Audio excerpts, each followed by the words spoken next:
Bienvenue sur Teach. Aujourd'hui, je vais vous parler d'un sujet qui me passionne énormément parce que c'est un mot qu'on utilise souvent à l'église. Des fois, quand on en parle à la chair, on a presque les visages foncés. Vivez dans la sanctification. Ou alors, que lorsqu'on en parle, c'est surtout avec une idée de condamnation. Ou, des fois, quand on le dit sans condamnation, les gens en ont peur. Mais la sanctification, c'est un style de vie du chrétien. Ça devait nous plaire de parler de la sanctification. Mais souvent, les définitions assez simplistes et les idées préconçues qu'on a autour du sujet nous empêchent de jouir, d'aimer, pratiquer et vivre la sanctification. Au courant de cette semaine, on se donne ce défi de simplifier, de clarifier et de passionner chacun de nous à une vie chrétienne de sanctification. Alors, let's teach. Grandissons ensemble.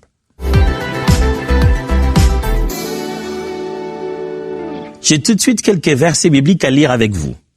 Oui, les mêmes, je suis sûr que vous avez déjà entendu parler de ces versets. Commençons par Lévitique, chapitre 20, versets 7 à 8. Voici ce qui est écrit. Vous vous sanctifierez et vous serez saints, car je suis l'Éternel votre Dieu. Vous observerez mes lois et vous les mettrez en pratique. Je suis l'Éternel qui vous sanctifie. Ici, Dieu est en train de donner sa loi au peuple d'Israël, ici par une reprise de ces lois à travers les lois qui donnent particulièrement aux Lévites pour faire le sacerdoce, le travail de Lévites, qui sont les premiers prêtres, les premiers, médiateurs dans le processus du culte du peuple d'Israël. L'Éternel se révèle comme Yahweh Mekadishkem, c'est-à-dire l'Éternel, le Dieu qui sanctifie. Et il leur rappelle une chose, c'est que le peuple a la responsabilité de se sanctifier et d'être saint. C'est Dieu qui le dit, vous vous sanctifierez et vous serez saints, car je suis l'Éternel votre Dieu, vous observerez mes lois et vous les mettrez en pratique, je suis l'Éternel qui vous sanctifie. Dieu recommande, instruit, donne l'ordre à l'homme de se sanctifier et de vivre en étant saint. Pourquoi? Parce que lui, l'Éternel, est le Dieu qui sanctifie. 1 Thessaloniciens, chapitre 4, versets 2 à 7. 1 Thessaloniciens 4, 2 à 7. Vous savez, en effet, quel précepte nous vous avons donné de la part du Seigneur Jésus. Ce que Dieu veut, c'est votre sanctification. Ce que vous vous absteniez de l'impudicité. Ce que chacun de vous sache posséder son corps dans la sainteté et l'honnêteté, sans vous livrer à une convoitise passionnée, comme font les païens qui ne connaissent pas Dieu. C'est que personne n'use envers son frère de fraude et de cupidité dans les affaires, parce que le Seigneur tire vengeance de toutes ces choses, comme nous vous l'avons déjà dit et attesté. Car Dieu ne nous a pas appelés à l'impureté, mais à la sanctification. Paul parle aux Thessaloniciens et va insister sur une chose, la sanctification. Il dit, c'est pas la première fois que j'en parle. J'en ai déjà parlé. C'est un sujet qu'on aborde souvent. La sanctification est un sujet qu'on devra aborder à l'église souvent, pour nous rappeler notre nature et le style de vie que nous devons mener. Quand on parle de sanctification, les gens ne devraient pas se sentir condamnés ou penser qu'on cible une personne. La sanctification, quand c'est parlé au milieu de saints, quoi de plus normal? Et Paul rappelle aussi aux Thessaloniciens ce que sanctification voudrait dire. Dieu veut que vous viviez dans la sanctification. Il vous a appelé, non pas à l'impureté, mais à la sanctification. La sanctification n'est pas une dimension si élevée que Dieu veut nous voir seulement tenter de voir si nous pouvons le vivre. Non, Dieu sait que nous pouvons vivre la sanctification. La sanctification n'est pas un idéal, c'est un style de vie. Dieu nous a appelés à la sanctification et il veut que nous vivions la sanctification. Et ici, aux Thessaloniciens, Paul fait une continuité de comment cette sanctification devrait se vivre dans la pratique. Il dit, c'est que Dieu veut, c'est votre sanctification, c'est que vous vous absteniez de l'impudicité. Il commence à leur donner les domaines dans lesquels se manifeste cette sanctification. S'abstenir de l'impudicité, les péchés sur son corps et contre son corps, c'est que chacun de vous sache posséder son corps dans la sainteté et l'honnêteté, ça devient moral, sans vous livrer à une convoitise passionnée comme font les païens qui ne connaissent pas Dieu. C'est que personne n'use envers son frère de fraude et de cupidité. c'est moral, relationnel, social, dans les affaires en plus. Ce que l'on vit dans le domaine des affaires peut être un manque de sanctification. Le problème, c'est que souvent, quand on dit sanctification à l'église, les gens ne pensent qu'au péché de l'impudicité. Parce que c'est le premier qui vient de paraître, n'est-ce pas? Mais après, quand vous commencez à suivre, Paul parle de sainteté, honnêteté, de ne pas à vivre les fraudes et des cupidités dans les affaires, mes frères. Donc, les hommes d'affaires sont assis des fraudeurs, des cupides, qui ont organisé des moyens de faire souffrir les autres, mais tant qu'ils n'ont pas touché à l'impudicité, ils disent qu'ils vivent dans la sanctification. Parce que le Seigneur tire vengeance de toutes ces choses, comme nous l'avons déjà dit. Dieu tire vengeance, tant d'une mauvaise vie, des dérèglements d'impudicité et d'impureté, que ce soit au niveau physique, moral, intellectuel, social, émotionnel, relationnel. La sanctification, c'est un tout qu'il faut vivre. Dernier passage. Hébreux chapitre 12, verset 14. Cherchez la paix avec tous et la sanctification sans laquelle personne ne verra le Seigneur. Ouais, c'est le verset préféré de l'Église. Cherchez la paix avec tous et la sanctification sans laquelle personne ne verra le Seigneur. C'est comme si, quand les gens lisent ce texte, c'est comme si ça veut dire « cherchez la sanctification sans laquelle personne ne verra le Seigneur ». Où est-ce que vous avez mis la paix avec tous? Paul présente ces deux choses. Être une personne de paix, quelqu'un de conciliant, chercher à garder la paix, doit être associé à la sanctification. C'est important. Ces deux choses, ils présentent leur importance. Mais quand il ajoute la sanctification, il la connecte à l'éternité en disant « sans laquelle personne ne verra Dieu ».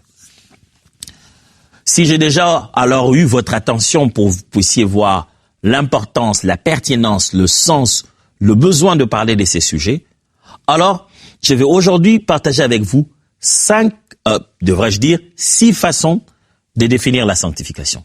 Je ne vais pas faire de longues définitions, mais je vais couler 6 petites phrases pour que vous puissiez avoir la lumière de plusieurs différentes directions afin que le concept de la sanctification soit vu en 360 degrés.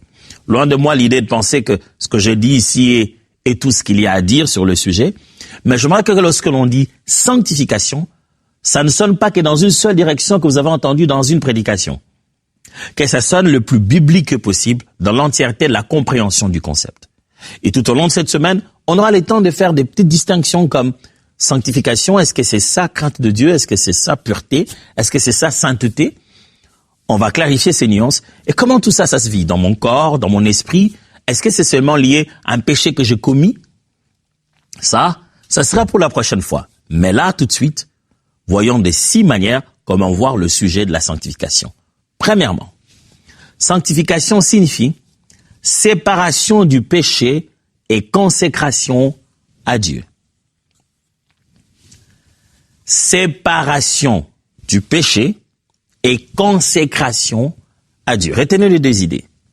Quand on parle du concept de la sanctification, on veut dire qu'il y a le fait d'être mis à part, sanctifié. Vous vous souvenez, dans la prière de notre Père qui es aux cieux, que ton nom soit sanctifié. Est-ce que ça veut dire que Dieu est dans le péché? Non. Le concept de sanctifier veut d'abord dire distinguer, mis à part, réservé pour un but différent. Et lorsqu'il s'applique à nous, le concept de sanctification, ça veut dire être séparé, donc éloigné, distingué du péché et consacré pour Dieu, mis à part pour Dieu en s'étant éloigné du péché. C'est le sens même de la foi chrétienne et même plus le sens même de l'Église. Nous sommes séparés du péché. On sait d'où l'on vient, on sait qu'est-ce qu'on a quitté, mais on va où? On va à être utile à Dieu. La sanctification, ce n'est pas seulement fuir les péchés. La sanctification, c'est aussi se consacrer à Dieu. Tu ne peux pas passer toute ta vie chrétienne en fuite, en cavale.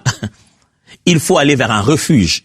Et ce refuge-là, c'est se consacrer pour le Seigneur. La raison même pour laquelle on se met loin de l'iniquité et du péché, c'est parce qu'on est sanctifié. On a été élu pour être utile pour le Seigneur. Quand vous entendez sanctification, pensez séparation et consécration. Séparation du mal, consécration à Dieu. Je quitte quelque chose, je vais rejoindre une autre. Je quitte le péché, je vais rejoindre la justice. Je quitte le monde, je vais rejoindre le Seigneur. Je quitte la vie du péché, je vais rejoindre la consécration à la gloire de Dieu. Sanctification veut dire quitter pour rejoindre. Quitter le mal pour rejoindre le bien. Quitter les péchés pour rejoindre la consécration à la gloire de Dieu. Deuxième vérité, ou deuxième façon de définir le même concept, sanctification. 2. Sanctification signifie abstinence du péché. Pasteur, tu viens déjà de le dire. Ouais, c'est important de nuancer cela. Je venais de parler d'abord de la séparation. On s'éloigne du péché pour être consacré à Christ. Mais quand on parle de l'idée de la sanctification, on veut aussi appuyer l'idée que je vis avec une idée de s'abstenir. On se réveille le matin, on peut manger du pain au petit déjeuner, un bon foufou pendant la journée, pour nous autres qui en mangeons, et le soir, je sais pas moi, une salade. À table, on aurait pu prendre de la boisson gazeuse, pour ne pas le citer, un Coca, un Fanta ou quoi. Mais quand vous décidez que l'une de ces boissons gazeuses devient nuisible à votre santé, vous devez vous abstenir. Ça signifie que vous n'avez pas les moyens de vous en séparer complètement parce que ça sera sur votre table. C'est-à-dire que la chose vient vers vous, vit à côté de vous, c'est vous qui vous refusez de faire un pas de contact, d'entretenir cette forme de relation avec la chose. Avant, je parlais de se séparer, c'est-à-dire que la chose vit ailleurs, moi aussi je vis ailleurs. Mais maintenant, je parle de s'abstenir, c'est-à-dire que la chose est là, elle vit dans mon milieu, elle est tout autour de moi, elle se consomme autour de moi, mais moi, devant elle, j'ai dit non. Ce n'est pas ça le genre de vie que je vais vivre, ce n'est pas ça la qualité de vie que je vais vivre. C'est ce qu'on appelle l'abstinence de péché, et ça s'appelle la sanctification. Celui qui vit dans la sanctification ne vit pas dans un milieu pur à tout moment, non. Parce que même quand il se sépare du péché pour se consacrer à Dieu, ce ne sont pas nécessairement des endroits géographiques. Géographiquement, il peut être encore dans l'endroit où se consomment ses péchés, où se consomme une vie. D'ailleurs, nous tous, nous sommes encore sur cette terre. La sanctification signifie, pendant que tout le monde le fait, et que c'est faisable juste devant nos yeux, nous avons dit non. Sanctification signifie dire non au péché qui nous est disponible, faisable, abordable, qui vit dans notre milieu, qui est tout autour de nous. Mais nous avons pris la décision de dire non. J'espère que cette nuance est claire. Parce que chaque fois qu'on se sanctifie, on ne sera pas toujours dans les contextes où on laisse le mal loin, à 20 000 mètres. Non, tu te réveilles le matin, le mal se consomme là. Les gens vivent la mauvaise vie là. Elle est disponible devant toi. Tu vas pas te dire, ah, Seigneur, je ne sais pas vivre dans la sanctification. Ces gens ne font que commettre les péchés que je commettais. Ils sont juste à côté de moi. La sanctification signifie, aussi longtemps que Dieu ne t'a pas tiré de là, vis différemment. La sanctification signifie, le roi vous a tous recrutés. Les amis mangent les mets du roi, boivent le vin du roi, s'enivrent et vivent la vie et mangent tout ça. Toi, tu as accepté de t'abstenir de ça et de continuer à manger tes légumes. Ça, c'est aussi la sanctification. Troisièmement, oh oui, à la fin de cette semaine, je vous assure, vous allez aimer la sanctification. Le mot sanctification ne devrait plus vous faire peur. Elle devait vous donner envie de vivre. J'aimerais que cette semaine, vous ayez le plaisir de vivre une vie chrétienne sanctifiée. La sanctification, ce n'est pas un poids qu'on met sur notre tête. Ce n'est pas une nouvelle loi qu'on vient nous imposer à la tête. C'est la nature de la vie d'un chrétien. C'est comme ça qu'on doit être. 3. Sanctification signifie distanciation du monde. Ah ouais, le mot distanciation, maintenant, après la Covid, tout le monde en connaît le sens. Hein. distanciation du monde. Ça signifie que vous prenez des mesures, de sorte que quoi que vous soyez avec le monde, vous réduisez toutes sortes de contacts contagieux. Vous êtes là, mais vous vivez votre vie à un rythme où vous vous êtes décidé de réduire toutes sortes de contacts qui feraient que le monde vous influence. La sanctification détermine le milieu où vous êtes. L'endroit, le lieu physiquement où vous vous trouvez géographiquement détermine si oui ou non vous vivez dans la sanctification. Parce que celui qui veut vivre dans la sanctification n'essaiera pas à certains endroits. Parce que ces lieux-là ne favorisent pas la sanctification. Distanciation du monde.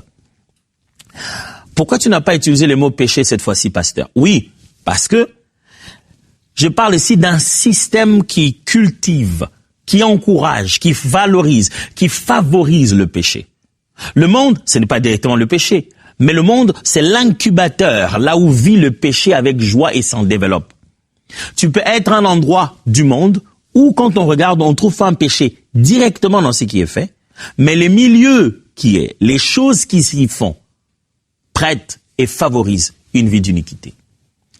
Pasteur, là, ça veut dire qu'on va quitter la terre. Non, je parle pas du monde comme l'endroit physique où nous tous, l'écosystème dans lequel nous vivons. Je parle du système qui est dirigé par la passion charnelle de l'homme sous le commandement et les impulsions du diable.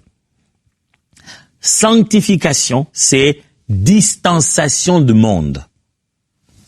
Quand je parle de distance, c'est pas toujours physique. C'est pas parce que tu ne vas pas dans des boîtes de nuit, où on te trouve pas dans des clubs de striptease, où on te rencontre pas dans des temples de fumeurs de chanvre. Mais c'est aussi la distance que tu as de certains contenus des réseaux sociaux. Parce que le téléphone, tu l'as juste là devant toi. Mais, dans quel groupe on te voit? Dans quel forum on te trouve? Quelle personne tu suis? Si on va chercher les personnes que tu suis dans la vie, tu suis qui? Quel est ton degré de distanciation? As-tu pris des mesures? As-tu couvert ton nez? Est-ce que tu tousses? Est-ce que tu éternues à côté de ton avant-bras? C'est juste une façon de rappeler la Covid. C'était pas facile cette période-là. Mais juste une façon de dire qu'il s'agit de prendre des mesures pour ne pas être contaminé. Dans ce cas ici. Sanctification signifie distanciation du monde. Je vous en ai promis 6. Je vais en donner 6. Quatrièmement, sanctification signifie obéissance active à Dieu. Oh, ouais. Ça, c'est la partie de la sanctification que souvent les gens ne comprennent pas. Ils passent tout leur temps à une distanciation du monde, à une abstinence de péché, à se séparer du péché, mais ne se rendent pas compte que la sanctification, c'est se séparer pour être consacré à Dieu.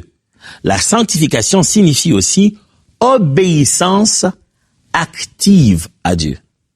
Nous sommes sanctifiés pour un but. Nous sommes mis à part en vue d'accomplir un plan divin.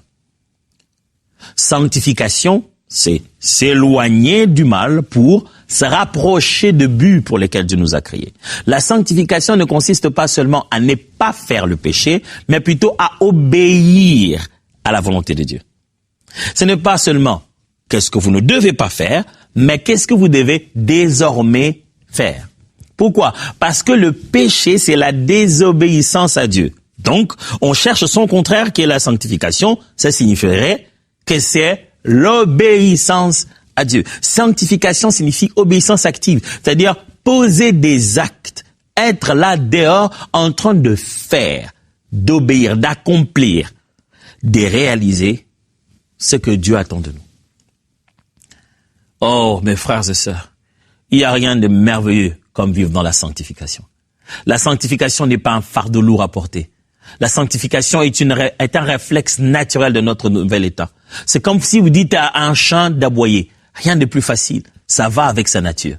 Quand vous dites à un saint de vivre sa sainteté, rien de plus facile. Ça va avec sa nature. L'esprit qui est en nous est l'Esprit Saint qui fait le travail de la sanctification. La parole qui est en nous ce sont les saintes écritures. Le Dieu qui vit en nous, c'est un Dieu saint. Et il a fait de nous saints, non pas à cause des œuvres, mais par la foi en Christ. Tout ce qu'il nous demande de faire, obéissez à votre nouvelle nature et non à votre ancienne nature. Nous sommes en train de voir aujourd'hui 6 façons de voir le concept sanctification. On en est au 4e. Maintenant, je vous propose 5e. 5e, qui dit sanctification dit consécration à Dieu. Voilà. Ça, c'est l'une des idées qui apparaît très souvent en filigrane. C'est vrai qu'on insiste beaucoup sur quitter le péché et s'éloigner du monde. Après, je viens de vous démontrer qu'il s'agit aussi de se mettre à vivre dans l'obéissance à ce que Dieu dit. Donc, il faut connaître ce que Dieu dit et faire ce qu'il veut. Mais il y a aussi l'aspect de consécration à Dieu. Ça signifie quoi? Ça signifie qu'on se voue, on fait un serment, on fait un vœu d'appartenir à notre objectif. Hormis le fait d'obéir à Dieu et de s'éloigner du péché, on crée un nouveau écosystème, un nouvel emplacement. Si on a quitté l'emplacement du monde, l'emplacement du péché, on est maintenant dans un nouvel emplacement. Notre nouveau milieu d'éclosion, ça s'appelle l'œuvre de Dieu. On devient consacré. C'est-à-dire, on n'est plus utilisé à n'importe quoi. Notre vie a pris un but, un objectif. On n'obéit pas seulement à ce que Dieu dit, mais on est mis à part. C'est-à-dire qu'on quitte, non seulement qu'on quitte le péché, mais on quitte aussi le domaine de ce qui est permis. Parce que tout est permis, mais tout n'est pas utile. Tout est permis, dit Paul, je ne me laisserai asservir par quoi que ce soit. Parce que beaucoup de chrétiens se disent, moi je vais vivre dans la sanctification, je vais craindre Dieu. Écoute, mais ça qu'on fait, est-ce que c'est vraiment un péché? Une vie chrétienne où on est à la quête de la liste définitive de tout ce qui est péché et n'est pas péché, c'est une vie dangereuse. Un chrétien sait que quand je dois vivre ma vie chrétienne, il y aura certainement certains aspects de la vie où je vivrai trop loin des frontières. C'est-à-dire que je pourrais avoir une marge de manœuvre. J'aurais pu faire ça, ce serait pas un péché. C'est permis. Mais si tu veux vivre une vie de sanctification, tu dois t'éloigner des haies qui séparent le pur et l'impur. T'éloigner le maximum que possible des limites et des frontières. Et te donner une marge de manœuvre. Au lieu de se dire, je consomme tout jusqu'à ce que je me rapproche à ce qui est péché. Non, dis-toi plutôt, tant mieux pour moi rester là où je suis. Et ne même pas profiter de certains de ces plaisirs aussi longtemps que ça me rapproche trop du péché. Ça s'appelle la consécration. Au-dessus de ce qui est permis et non permis, on s'ajoute une discipline personnelle pour se rassurer qu'on reste dans la bonne direction. Ça, c'est aussi la sanctification. Et enfin, qui dit sanctification dit transformation par le Saint-Esprit. Oh mes frères, nous ne pouvons pas vivre la sanctification seuls, je vous assure. La sanctification, c'est pas juste de la discipline personnelle, résultant d'un plan de développement personnel. Non. Je me suis dit, je vais être concentré, je vais moi-même travailler sur mon caractère. L'être humain peut être très décevant. Et des matins, je regardais, j'ai dit, attends, c'était comme ça? Je ne savais pas que j'étais comme ça. Oh Dieu, aie pitié de moi. La sanctification, c'est s'abandonner entre les moyens que l'Esprit de Dieu donne pour nous faire vivre la vie de sainteté. Être conduit par l'Esprit, obéir à ce qu'il attend de nous, juste être comme un aveugle qui est conduit selon que l'Esprit le veut, quand il le veut, comme il le veut. Comment obéir à Dieu si l'Esprit ne le met pas dans mon cœur? Comment reconnaître cette volonté-là? Comment vivre la consécration si l'Esprit ne me donne pas le but pour lequel je dois vivre? Comment se distancier du monde si l'Esprit ne sait pas me dire à quelle distance le monde se rapproche de moi? Comment s'abstenir de péché si l'Esprit ne témoigne pas en moi ce qui est péché? Sans le Saint-Esprit, la sanctification n'est pas possible. On aurait beau tonner sur toi, beau crier sur toi, beau insister, beau lire les versets bibliques, même te fait peur au sujet de l'enfer, sans le Saint-Esprit, tu ne peux pas vivre la sanctification selon Dieu. Alors si aujourd'hui tu n'arrives pas à vivre la sanctification, j'ai une question. Est-ce que le Saint-Esprit n'est pas disponible? Ou c'est toi qui ne veux pas l'écouter? Seigneur, je n'arrive pas à vivre dans la sanctification. Seigneur, aide-moi. Oh, Jésus savait ça depuis longtemps, qu'il a dit aux disciples, ne bougez pas, restez là 40 jours, jusqu'à ce qu'il vienne. As-tu reçu le Saint-Esprit? C'est là que 2 fois, permettez-moi de bien nuancer, c'est là que 2 fois je me pose la question, est-ce que tous ceux qui viennent dans nos assemblées ont reçu l'Esprit de Dieu? Sont-ils des bons sympathisants qui viennent et ont pris l'habitude de l'Église, ou ils ont reçu Christ et par là, l'effusion de l'Esprit aussi a eu lieu dans leur vie? Est-ce que le Saint-Esprit vit vraiment dans leur cœur? Parce que celui en qui vit l'Esprit de Dieu, même quand il s'est battré avec le péché, quand il accepte l'aide sincère du Saint-Esprit en disant « Esprit de Dieu, j'abandonne ». Mes frères, je peux le dire, je n'ai jamais vu un homme qui s'est confié à Dieu être déçu après. Le Saint-Esprit a sorti des gens des dépendances affreuses et qui sont devenus clean, comme on dit, pour la vie. Le Saint-Esprit a délivré de gens de vie de péché où quand tu le regardes, tu te dis, est-ce que tu es en train de nous jouer à un jeu ou ben, ça fait 50 ans qu'il est comme ça. Il est changé de tout à tout. Pendant que quand il vous en parle, il vous dit, j'avais l'impression que je n'abandonnerai jamais. Oh, qui vous en parle? Moi, oui. J'avais l'impression qu'il y a des péchés que je n'abandonnerai jamais. J'ai fait des efforts. Mais plus j'en faisais, plus Dieu me dit. Mais alors, j'ai dit, Seigneur, j'arrive pas. Il dit, est-ce que tu veux que je t'aide? J'ai dit, bien sûr que je ne fais que demander ça. Il dit, mais pourquoi tu continues à t'aider toi-même? Je dis, mais comment je m'aide moi-même? Il dit, tu jeûnes, tu fais des retraites, tu fais tout ça là. C'est super. On va voir ce que ça donne. Je dis, mais tout ça, c'est pour que je jeûne, c'est pour que j'ai le dessus sur le péché. Il dit, non, c'est pas comme ça que ça marche. Est-ce que tu as besoin d'aide? Je dis, oui. Est-ce que tu es fatigué, épuisé? Oui. J'ai dit, venez à moi, vous tous qui êtes fatigués. Si tu es fatigué de ça, et tu sais que ni jeûne, ni retraite ne va te donner victoire sur ça, et que tu es convaincu que tu peux vivre à mon orientation jour par jour, je multiplierai les jours de victoire et tu oublieras tes années de faiblesse et d'échec. Je me tiens ainsi moi-même quotidiennement comme un témoin, un témoignage de comment Jésus, chaque jour, ne fait que éclairer des domaines de ma vie qui ont besoin de sanctification. Et je vois comment le Seigneur m'aide, me soutient et me sort de mes faiblesses pour que je vive la sanctification. Aujourd'hui, nous avons eu ensemble 6 façons différentes de définir le concept de sanctification. Je les pose là à table parce que pendant toute cette semaine, on va plonger dans le bonheur de vivre la vie de la sanctification. La sanctification, vous allez être pressés de la vivre. Et dès demain, on va continuer tout ça. Alors, à demain, Dieu vous bénisse.